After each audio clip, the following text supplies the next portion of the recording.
Hey there, everybody. Welcome back to the Purplatypus is the name, and welcome to my first kind of character breakdown video for FAYCAL. Now, why am I doing this today? I'm doing this because I'm recording this at 9 p.m. on day 3. Everyone that started at day 1 just got this character for free, and I figured why not make a guide to kind of help you decide what you want to do with this character, what the good skills are, and kind of what role he's going to fill. It's a little self-explanatory in some aspects and not so much in others. Now, quick side note, this is theory crafting, of course. I have used him in like the other modes of the game, but as far as the gotcha modes where I just got him, right? So keep that in mind. Also, I'm not going to go heavy into equipment as I just don't have enough equipment selection to really be like, oh, this is going to be so good. I need to get this and this and min-max them in this way. So this is going to be more about the character, less about the gear and a full build. It's going to be more of the, what kind of this under the skill tree. So let's take a look. What does he do? He has an obsession, increases his attack and defense by 5%. Whenever he deals damage, which is very important, the wording here is whenever he deals damage, not whenever he attacks. So if you do an attack that deals multiple instances of damage, this should trigger multiple times. It is kind of weird to get defense on an archer, but whatever, it's not bad. There is a 70% chance to inflict one random level 2 debuff for 2 turns. Now, at level 1, this is not insane. I actually think once you get to level 3, he's going to get a huge power boost because you go from 70% chance to a 100% chance, meaning if you can attack someone 5 times or twice with an attack, then you'll get 2 procs of that, right? And then, of course, he'll get better as you go. He'll get higher crit chances depending on the debuffs and do more damage.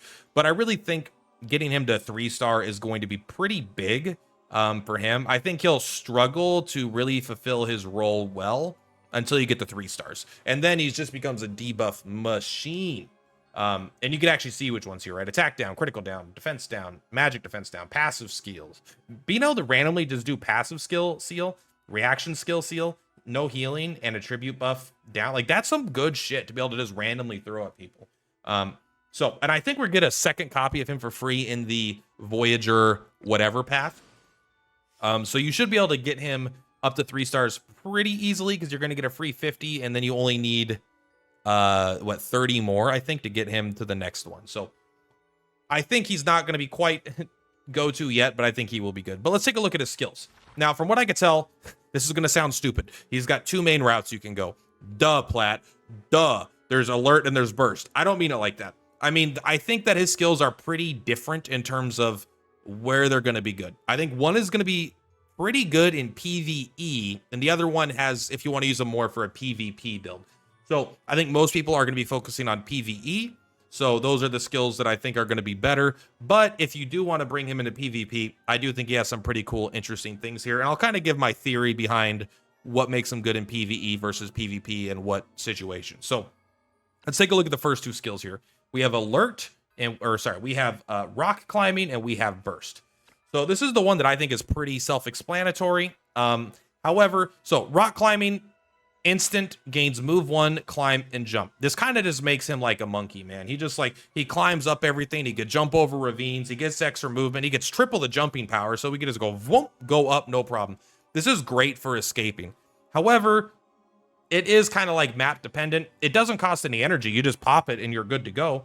But I'm not in love with this ability because there's so many times where I'm like, is this really that good? And do I want to use, I don't even know how many support slots he has. I don't even remember here. Let's take a look really quick. Because it does take the support slot. But it just I'm not impressed with this. However, when you look at this other one, the name that I'm reading, at the start of the turn, if there are no enemies within a 2-tile radius of the character, gain crit 2 for 1 turn. Now, it is only 1 turn, but buffing your crit by 30%, I mean, to me, that's just he's an archer. He doesn't want any enemies within 2 tiles. Now, if there is an enemy within 2 tiles, this effectively does nothing. However, I'm kind of so what? This does nothing most of the time. This usually does something, but only sometimes does nothing. And when it does something, it's very strong. When this does something, it's kind of that was kind of cool. I don't think it's that. I don't think rock climbing is that good. I think it should get, I don't know. I would like to see this have a buff. Maybe if it gave move 2 and stealth or something, or like decoy. I don't know, something that would make it so he can't be attacked till next turn, or like if there was some other reason to use it. But just like as a maneuverability thing, I'm sure maybe I'm undervaluing it, but on a lot of the maps I've seen, this hasn't felt like this would be crazy, especially in PvP. But I think this is going to be better in both. Now let's take a look at the rank 3 abilities here. So precise shot, single target attack deals 130% damage. Before attacking, inflicts no dodge, so it's a debuff base. I think it's considered a debuff, yeah. You can't dodge on the target. It only lasts for a turn, but it means it does last if you go right after an enemy, like, and they queue up their dodge, not only do you hit them, but all your allies will have it as well, right? This will just turn off their dodge. And it is 130% damage. Very important. Range 1 to 3 is pretty good. It is not a curve shot, so you're gonna have to shoot. You can't shoot over things, or you're gonna shoot through things, so it line of sight's a thing. And then it has no resources, right? It just every 3 turns, so you can't use it a lot, but it is a pretty good skill. Now the other skill here is the Aero of Guardian Convallaria. Performs alert, which basically this is Overwatch, which is a really fun mechanic in this game. I'm so happy it's here. And a 3x4 area in the target direction. Deals 120% damage, which is not as much as this. And you don't get to choose what you're attacking necessarily. However, this does interrupt actions once. So this basically just means that they go and they move in. He just stops them. They don't even get to do anything anymore. It fucking wastes their turn. Now, I think for PvE, Aero of Guardian Convallaria is going to be really good. I think Overwatch, my mindset is, I mean, in PvP, I'm talking about real-time PvP. Obviously, if you're going in an arena, it's just AI versus AI, or, you versus AI. I think this could be good. But most players are going to be able to play around Overwatch pretty easily. Unless it's like an insanely perfect, and you get it in this perfect spot. But I think like they get just like that character, maybe they just stand still that turn, or they have someone else come around and just kill your guy. I feel like Overwatch is not that good in this situation against other players. However, against the enemy, like against AI, they're just dumb. They're just going to run right into this. This ability is fucking insane. It's so cool. Like you get to spend 1 energy and you only do it every 4 turns, but you just get to turn off their turn while dealing a pretty nice hit of damage as well. Absolutely the better of the 2 abilities in a PvE environment. However, I think if you are thinking about PvP, I think this is just a better ability. Like if they have, I think Cole gets dodge, I don't remember, but if they have some sneaky assassin that's trying to do hits and then turn on dodge on themselves, you could basically just counter them, hit them really hard.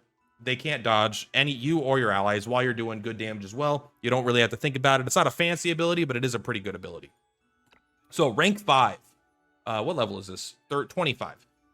Eye for an eye, a reaction when you are being attacked from the front or side by enemies who are not on adjacent tiles. You initiate a strike back for 100% damage. Again, this is a PvE, I think, masterpiece. So I actually think it alternates here, because I feel like if an enemy sees that you have this, it doesn't work if you get attacked adjacently. So that kind of sucks. You have to be attacked and not be attacked adjacently. But it doesn't seem like this has a range on it, actually. When you're being attacked from the front or side by enemies who are not adjacent tiles, you initiate a strike back. So this might actually work from like a range of like 6 tiles. It doesn't say that. Maybe it is capped by like your passive normal attack range. I actually don't know because I haven't experimented with that, which would make it pretty cool in PvP maybe, but I still think that this is, even without that, I think this is a really, really good thing in PvE, because let's say there's like a river or just you fighting an archer, you're getting twice the attacks. The AI archer, if you're the only thing in its range, it's going to attack you, you're going to strike back. On your turn, you're going to hit it, then he's going to hit you and you're going to hit him again. So you're going to be getting 2 attacks per round, where he's going to be getting 1 attack per round. Really good for killing other archers, obviously, because it's pretty much a guarantee, especially because the front or side clause doesn't really matter at a range, because it's like, even against mages, it's just because like, if they're at a range, it's really hard to get behind you at a range. Most people that are behind you are backstab, However, this other ability here, I do think is really good as well. When hit by an active attack, damage taken is reduced by 8%. After being attacked, the character gains move 2 for 2 turns. I actually think this would be the PvP ability in this sense. Eventually, if your character is really strong or whatever, they're going to get hit. You're doing a lot of debuffs, so you might just be annoying. They want to kill you. Suddenly, when they hit you, you're going to take a little bit less damage, which is important, right? You're not tanky. But getting movement 2 for 2 turns, that's a lot. It's really hard for characters to keep up with you. You can skedaddle away pretty darn easily, assuming that you have other teammates with you, right? So I think this is a pretty good PvP ability in general, because you need to have something that's defensive. And I really just don't think this reaction is going to proc that much against characters. I don't think this will proc on like AoE and stuff. All right, so let's go to rank 7 here. Cloud Piercing Arrow. This is going to be very similar to the previous levels down here, where we have an alert ability and we have a non-alert ability. I think if you're going to be going PvP, which I'm not saying this guy's even a PvP character, but I just know there's 2 basically different builds. You're going to go Cloud Piercing Arrow, I think, here. Single target attack deals 140% damage with a curve shot. It's basically the big boy version of this. It doesn't do the dodge, but it does more damage. It's a curve shot, so it's really easy to land. It has longer range. It goes up, it goes down 8, up 6, so it's got a huge range in that regard. Like, it could just hit almost everything everywhere with pretty good damage, and it's a curve shot. And you could use it every turn if you have a battery character, like, boosting you up. Very, very good ability. I actually like this more than the other ability in both PvE and PvP. However, I really do think that Alert Shot is probably pretty good in PvE. I think Alert is so good because this says it does 100 damage once the enemy enters this area. It can be activated up to two times per round. This is cheaper than this. It could be used every single turn, like in terms of from a cooldown standpoint, and it effectively does 200% damage because enemies are dumb. They're going to proc this multiple times. Now, you are in a higher danger situation because you just have to be closer, but I honestly think that this is just pretty darn good. I would probably take this in PvE because it's probably 200% damage. May not be against the same target, but overall damage is probably better. It doesn't interrupt their actions. This one specifically says it interrupts actions. This one actually does more damage. It's only 100 versus 120, but it can activate twice. But it's not going to activate on the same target twice, right? I actually personally like Cloud Piercing Arrow a lot more. It's just a great hit anything, anywhere for a good amount of single target damage. But I do think against AI, Alert is just very strong. All right, let's take a look at our basic attacks here. Fires a curved shot, which deals 85% physical damage and increases crit damage by 15%. It's pretty good. I like it. Low damage, but this is going into the crit thing, where if you actually come down here and you get the crit too, so you have a 30% crit here, there's a 15% crit here, you're probably just looking pretty likely to crit in this situation. Curve shot is just is pure upside. Curved shots are good because you ignore of the effects. It says some obstacles, but it's like nearly all of them, right? It's so much easier to land a curved shot.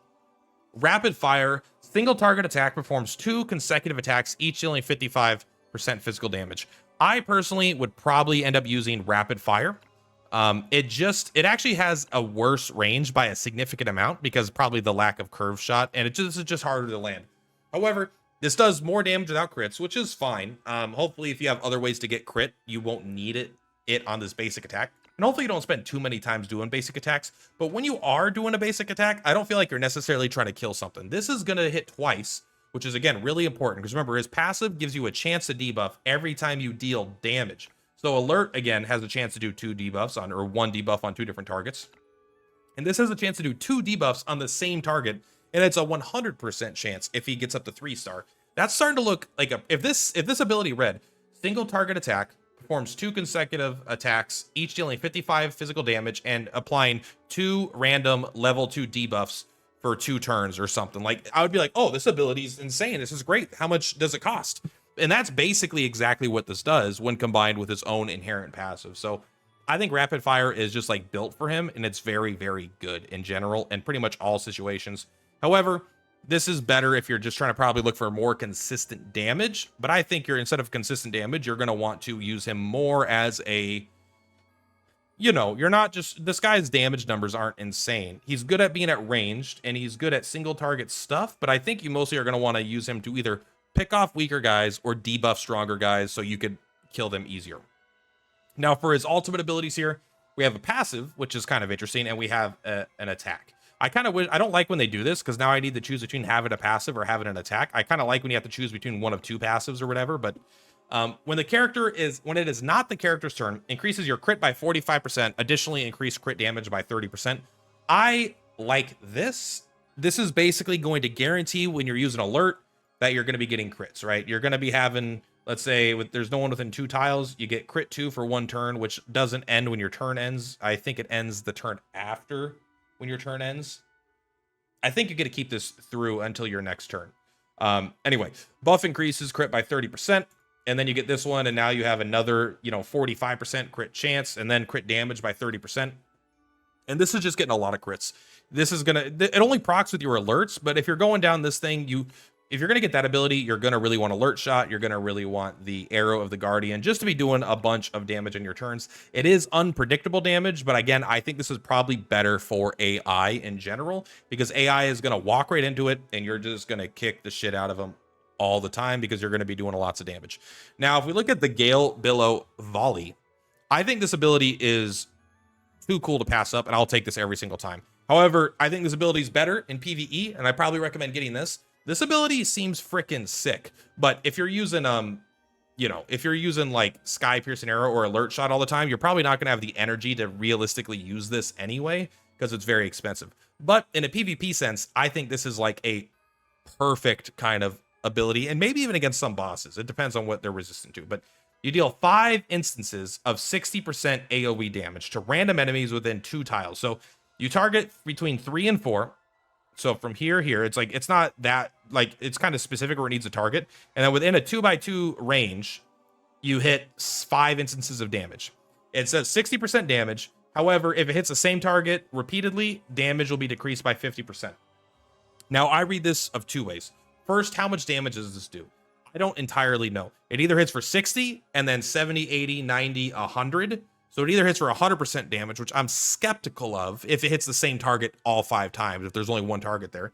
Because it says it says decreases it by 50%. I don't know if it means subsequent hits deal 10% damage, where it's minus 50%, or if they do 30% damage, where they do 50% of the 60. I'm assuming it does 50% of the 60%. So it's 6, 7, 8, 9, 10, 11, 12, 13, 14, 15, 17, 18, 19, right? 6, 9, 10, 11, 12, 13, 14, 15, 16, 18.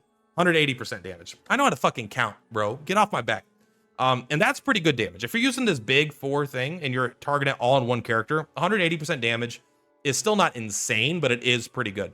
But the fact that it could hit one guy 5 times, or it could hit a bunch of guys each one time for 60% damage. If you hit 5 different enemies for 60% damage, I mean, you're doing 300% damage there. That's a pretty damn good attack. Not to mention, every time you hit something, you are applying random debuffs. This is such a fucking cool skill.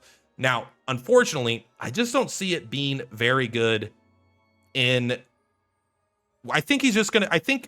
maybe I overvalue alert, but I think every time I've used alert, it's felt busted against AI. So I'm thinking that this is going to be more the route you're going to want to go. You're going to want to go with the alert shot, the guardian arrow. But if you're going PvP, I think that this could be like a surprise PvP hit. Just hit a bunch of guys, get them a bunch of debuffs. If they don't have like a way to instantly cleanse it all, they're really coming back with a lot of... it could be tough for them to come back from that many debuffs applied on so many different characters. And the damage is not bad as well. So I think it's a really cool ability, but I'm still going to say PvP and PvE, and probably most people should get Heart of Alert. But the very first thing I would use my gem on, probably, if I wanted to get both of these, would be this one right here. Just because I think that's way too fucking cool. I think that ability is badass. And then outside of that, that's the only one that's like super important to get, because it's the only one that's like an additional attack. But yeah, passives are good in general, and this is actually a pretty damn powerful passive. So that's kind of how I recommend leveling him up with his ranks, the direction I would go with him. Overall, very cool character. I really want to see this at 3 stars, so it gets to 100%. I feel like that's going to make him way more fun to use. He's just going to have a lot more uses, because I don't think damage-wise he's going to be... he's not going to be bad, I'm sure, but I don't think he's going to be like crazy. Like, oh my god, look at these damage numbers. He's going to be like, okay, he does decent damage, pretty good damage even, but he's really going to... I think he's going to need to get a lot of value out of these random debuffs, and then just alerting AI and them walking into you, so you deal a lot of damage. But that's where I'm at on him right now. If you agree, you disagree, let me know. Am I crazy, or are you crazy? Let's find out. Anyway, see you in the next one. Purplatypus is Purplatypus. I'll see you in the flip-flops. Bye!